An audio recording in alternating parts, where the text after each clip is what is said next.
ভারত ও বাংলাদেশের বর্তমান উত্তপ্ত পরিস্থিতির দিকে নজর রেখে ভারতীয় cricket board BCCI Kolkata Knight রাইডার্সকে নির্দেশ দিয়েছে যে বাংলাদেশি ক্রিকেটার মুস্তাফিজুর রহমানকে রিলিজ করতে হবে এবং বিসিসিআই এর নির্দেশ অনুযায়ী Kolkata Knight Riders Bangladeshi cricketer Mustafizur রহমানকে রিলিজ করে দিয়েছে। তার মানে 2026 আইপিএল এ মুস্তাফিজুর রহমান খেলতে পারবে না। এবার কলকাতা নাইট রাইডার্স কি করবে? মুস্তাফিজুর রহমানের বিকল্প অপশন কলকাতা নাইট রাইডার্স যোগ করতে পারবে।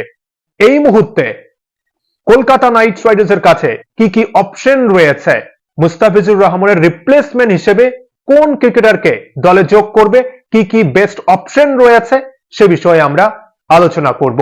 2026 মিনি অকশনে কলকাতা নাইট রাইডার্স 9,20,00,000 টাকায়, রেকর্ড 9,20,00,000 টাকায় বাংলাদেশি ক্রিকেটার মুস্তাফিজুর রহমানকে দলে যোগ করেছিল এবং রেকর্ড 18 কোটিতে পাথিরানাকে দলে যোগ করেছিল কলকাতা নাইট রাইডার্স এবং নিজেদের ফাস্ট বোলিং ডিপার্টমেন্টে দুজন যথেষ্ট ভালো ফাস্ট বোলার নিয়ে 2026 আইপিএল এ নিজেদের বোলিং ডিপার্টমেন্টকে শক্তিশালী গড়ে তোলার চেষ্টা করেছিল কলকাতা নাইট রাইডার্স। কিন্তু এই মুহূর্তে আমরা সকলেই জানি যে নিলামের পর বাংলাদেশে দীপু দাসের ঘটনা এবং ভারত বাংলাদেশের উত্তপ্ত পরিস্থিতি এবং একের পর এক আন্দোলন আমরা দেখেছি যে কলকাতার সমর্থকেরা বলেছিল যে কলকাতা নাইট রাইডার্সকে সিদ্ধান্ত নিতে হবে যে মুস্তাফিজুর রহমান যদি খেলে তাহলে কলকাতার সমর্থকেরা কলকাতা নাইট রাইডার্সকে বয়কট করবে এবং অবশেষে অফিসিয়ালি আপডেট যে মুস্তাফিজুর রহমানকে ছেড়ে দিয়েছে কলকাতা নাইট রাইডার্স।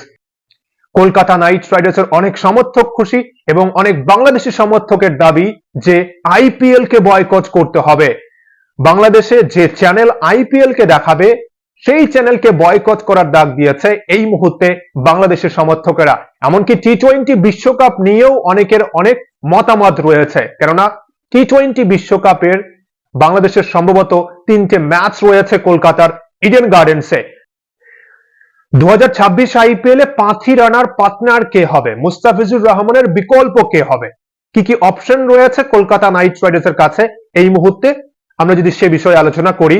দেখুন 2026 মিনি অকশনে কলকাতা নাইট রাইডার্স প্ল্যান করেই কিন্তু পাথিরানা এবং মুস্তাফিজুর রহমানকে দলে যোগ করেছিল। দুজনেই চেন্নাই সুপার কিংস এর হয়ে যথেষ্ট ভালো পারফরমেন্স করেছে এবং Kolkata Knight Riders spin bowling department আমরা জানি যে শক্তিশালী এবং ফাস্ট বোলিং ডিপার্টমেন্টে পাথিরানা এবং ফিচ দুজনেই যথেষ্ট ভালো বলার এবং কলকাতা নাইট রাইডার্স একটা ব্যালেন্স বোলিং ডিপার্টমেন্ট গঠন করার চেষ্টা করেছিল। কিন্তু এই মুহূর্তে মুস্তাফিজুর রহমানকে ছেড়ে দিয়েছে কলকাতা নাইট রাইডার্স। তাহলে বিকল্প অপশন কি কি রয়েছে এই মুহূর্তে কলকাতা নাইট রাইডার্স এর কাছে?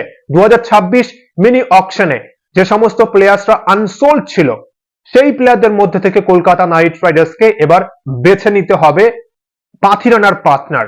ফাস্ট বোলিং ডিপার্টমেন্টে বিদেশি কোন ফাস্ট বোলারকে যোগ করবে মুস্তাফিজুর রহমানের বিকল্প হিসেবে কলকাতা নাইট রাইডার্স? যদিও তাড়াহুড়োর কিছু নেই, টি-20 ওয়ার্ল্ড কাপ রয়েছে সামনে, এছাড়াও এই মুহূর্তে SA টি-20, IL টি-20, Big Bash league চলমান, বিভিন্ন লিগের দিকে নজর রাখবে কলকাতা নাইট রাইডার্স যে কোন প্লেয়ারটা ভালো ফর্মে রয়েছে, ভালো করছে, তারপর হয়তো কলকাতা নাইট রাইডার্স সঠিক একজন প্লেয়ারকে বেছে নেবে পাথিরানার পার্টনার হিসেবে। কিন্তু আমরা যদি 4-5 জন ক্রিকেটারকে দেখি যে 4-5টা নাম রয়েছে, যে 4-5 জন ক্রিকেটারের মধ্যে থেকে কলকাতা নাইট রাইডার্স রিপ্লেসমেন্ট হিসেবে দলে যোগ করতে পারবে। ফজল হক ফারুকী যথেষ্ট ভালো পারফরমেন্স তিনি করেছেন, কিন্তু আইপিএল এ আশানুরূপ ভালো পারফরমেন্স করতে পারেননি। 2026 কিন্তু তার জন্য আনসোল্ড ছিলেন ফজল হক ফারুকী। টি-20 বিশ্বকাপ রয়েছে, নজর থাকবে যে বিশ্বকাপে তিনি কেমন করবেন।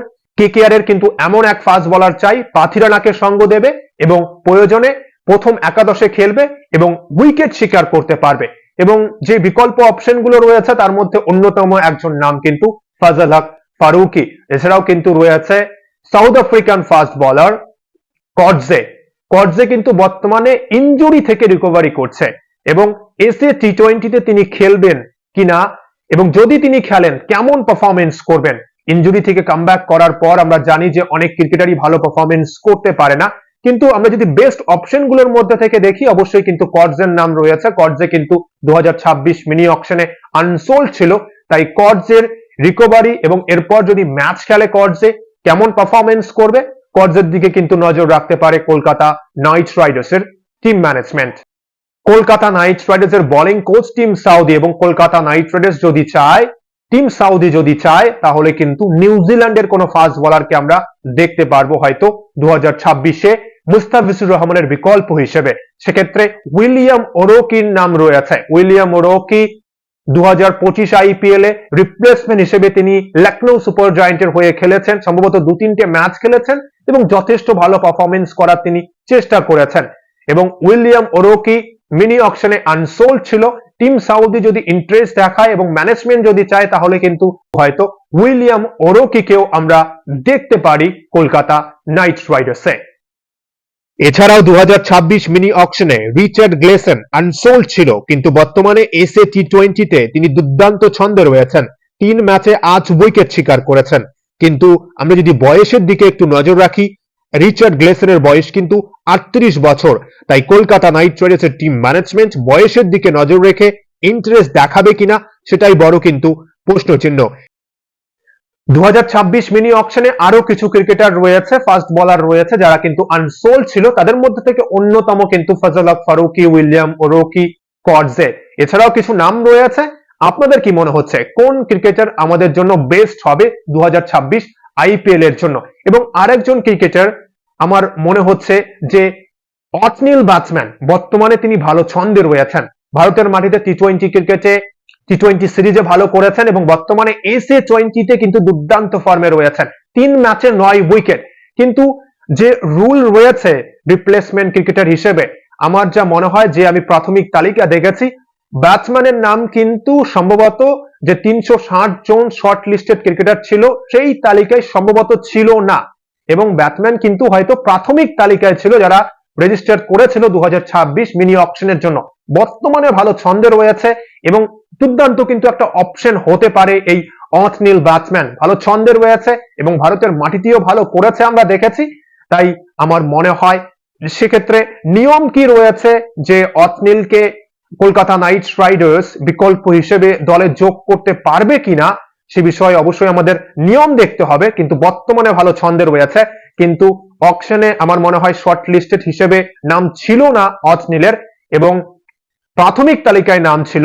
তাই এ বিষয়ে একটু সন্দেহ রয়েছে আমার, যে অটনিলকে যদি চাই কলকাতা নাইট রাইডার্স, অটনিলকে, এই ব্যাটসম্যান অটনিলকে যোগ করতে পারবে কিনা।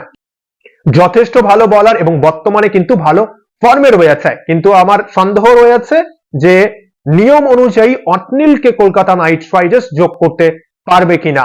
তো আপনাদের কি মনে হচ্ছে কলকাতা নাইট রাইডার্সের বেস্ট অপশন কি হবে 2026 আইপিএল এ মুস্তাফিজুর রহমানের বিকল্প হিসেবে কোন ক্রিকেটারকে যোগ করা উচিত? এবং এই যে সিদ্ধান্ত বিসিসিআই এর মুস্তাফিজুর রহমানকে বাদ দেওয়ার এবং কলকাতা নাইট রাইডার্স ছেড়ে দিয়েছে, এই সিদ্ধান্তকে আপনারা কিভাবে দেখছেন? এবং এর পরবর্তীতে টি20 ওয়ার্ল্ড কাপ রয়েছে, অবশ্যই আরো কিছু হট নিউজ আমরা দেখতে পারবো পরবর্তীতে। কিন্তু বর্তমানে আমাদের কলকাতা নাইট রাইডার্সের একজন বিকল্প অপশন চাই। তাই আপনারা যারা কলকাতা নাইট রাইডার্সের সমর্থক রয়েছেন, কোন অপশন আমাদের জন্য বেস্ট হতে পারে, অবশ্যই কিন্তু আপনাদের মন্তব্য শেয়ার করবেন কমেন্ট বক্সে। এবং ভিডিওটি ভালো লাগলে লাইক, কমেন্ট ও সাবস্ক্রাইব করে খেলাধুলোর সমস্ত আপডেট পাওয়ার জন্য চ্যানেলটি সাবস্ক্রাইব করে বেল আইকনে প্রেস করবেন ভিডিও নোটিফিকেশন সবার আগে পাওয়ার জন্য। সবাই ভালো থাকবেন, সুস্থ থাকবেন। অসংখ্য অসংখ্য ধন্যবাদ সকলকেই।